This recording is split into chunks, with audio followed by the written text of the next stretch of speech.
Not every world championship is as prestigious as a WCPW title. Fun fact, the only criteria you have to meet before your belt becomes a world championship, you just have to call it a world championship. Job done. Thing is, despite the odd bit of nonsense booking, the world titles in WWE, the WWE Championship and the World Heavyweight Championship, they've both meant a lot, and deserve champions who can carry them to glory. The Rock, John Cena, Steve Austin, Ric Flair, Hulk Hogan, all look right at home with gold around their waists. These guys, not so much. These are the guys for whom wearing either of the big belts never felt quite right. More like a little boy wearing his father's clothes and making him late for a big meeting at the office, and so now he drinks in his car in the evenings and it's your fault. I'm Adam from WhatCulture.com, and here are the 10 worst world champions in WWE history. Number 10, The Big Show. The Big Show is a tall boy, best known for being the star of sensational cinematic spectacular Knucklehead and also some wrestling. The Big Show has always been so tall that I genuinely think you could hollow him out and build studio apartments in him, but for some reason he's never made a good WWE champion. His first WWE title win came after he was plopped into the Survivor Series main event by surprise in 1999. Surprise! It's the big lad from next door. You have to play with him now. His run wasn't great, having a bad match with the Big Boss Man at Armageddon after a baffling feud about Show's dead dad before losing the belt on Raw to Triple H. He won the belt 3 years later at Survivor Series again, beating Brock Lesnar and holding the belt for a mere month. He then held the World Heavyweight belt twice, the first time at TLC 2011, losing it seconds later to a cashing-in D-Bry. The next and last world title reign for the Big Show ended when he lost the belt on SmackDown to Alberto Del Rio after 2 defenses against Sheamus, one of which featured a bizarre comedy big chair. Oh dear. Number 9, Dolph Ziggler. Now this is just a sad story. Ziggle Piggle Puddle Pops, as I now insist everyone calls him, held his World Heavyweight Money in the Bank briefcase for 9 months before finally cashing in on Alberto Del Rio the night after WrestleMania 29 to a giant ovation.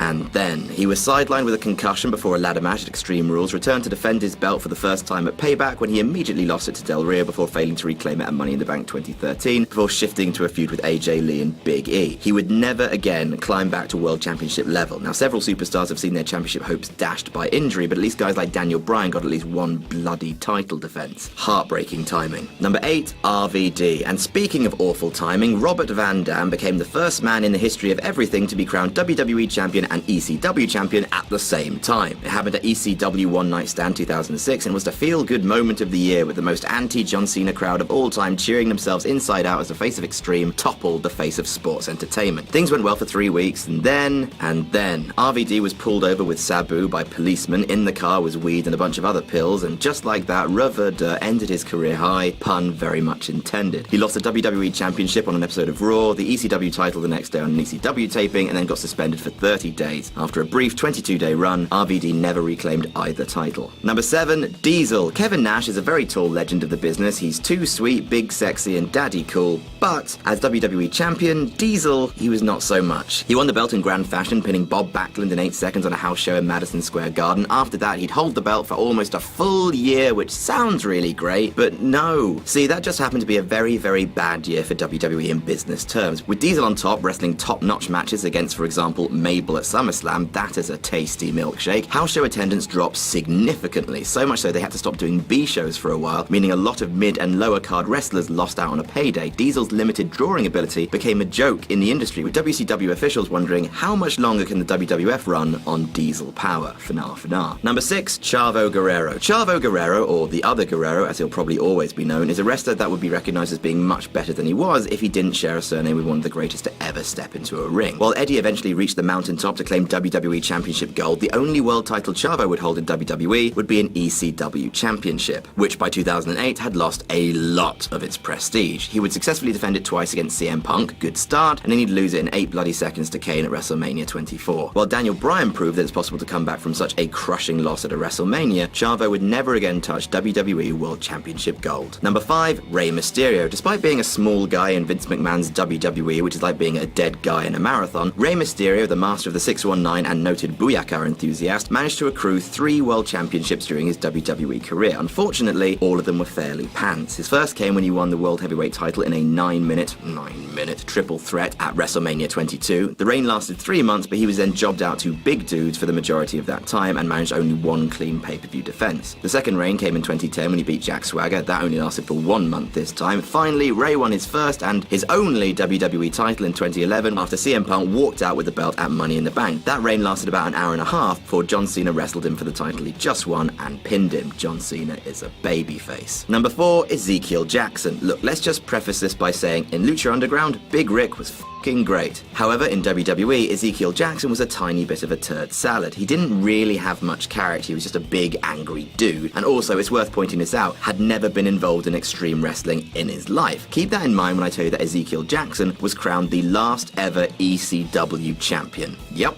On the last episode of the WWE ECW reboot, which was at this point pretty much dead in the water, Jackson beat Christian to win his first and only world title in the company. That world title has been held by Sabu, Terry Funk, and Taz. Oh. And then, after being placed on Jackson's shoulders, that world title was immediately retired. He did absolutely nothing with the belt other than rob the veteran Christian of something for his legacy. Boo this man. Number 3, Vince McMahon. Vincent Kennedy McMahon is pure mental. He has the word crazy written on the inside of his heart, and whenever you look directly into his eyes, he robs 1 hour of your lifespan and adds it to his. So of course Vince McMahon made himself a world champion. Not once, sodding twice. The first came when he pinned Triple H on an episode of SmackDown in 1999 as a result of interference from Stone Cold Steve Austin. He would vacate the belt the next Monday on Raw, but at least that provided a classic moment, right? Well, then McMahon was booked to win the ECW Championship in 2007, the poor ECW Championship. This time, it definitely did not produce a classic moment, and Vince held the belt for a chuffing 35 days before losing it again. Number 2, Jack Swagger. What is there to say about Jack Swagger's World Heavyweight title run? He cashed in 2 days after he won the briefcase at WrestleMania 26, beating an injured Chris Jericho to claim his only world title. His reign lasted 84 days, and in that time he did beat Randy Orton to retain it, but at no point during his run did he really look like a world champion. He was green. He didn't carry himself like a champion. His promos were homeopathy levels of weak. His win-loss record was only 5 wins and 12 losses. He just didn't have a champion's swagger, ironically enough. He only had 2 successful defenses on pay-per-view, and one of those came about because he intentionally disqualified himself. He dropped the title to Rey Mysterio, failed to reclaim it, and immediately plummeted down the card. And number 1, the Great Khali. Because,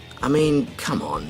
Just come on now. The Great Khali, the man who knew only one wrestling move, and that was a karate chop that moved slower than erosion. He had 2 gimmicks, tall and the word "Rah!" After being on TV long enough for everyone to clock this big man could not wrestle, Khali won a 20-man battle royale to win the World Heavyweight title recently vacated by the injured Edge. And so began a series of bad times. A 7-minute title defense at the Great American Bash that was so slow it looked like it took place under water. A SummerSlam World title defense that ended in a DQ, and then he dropped it a month later. It was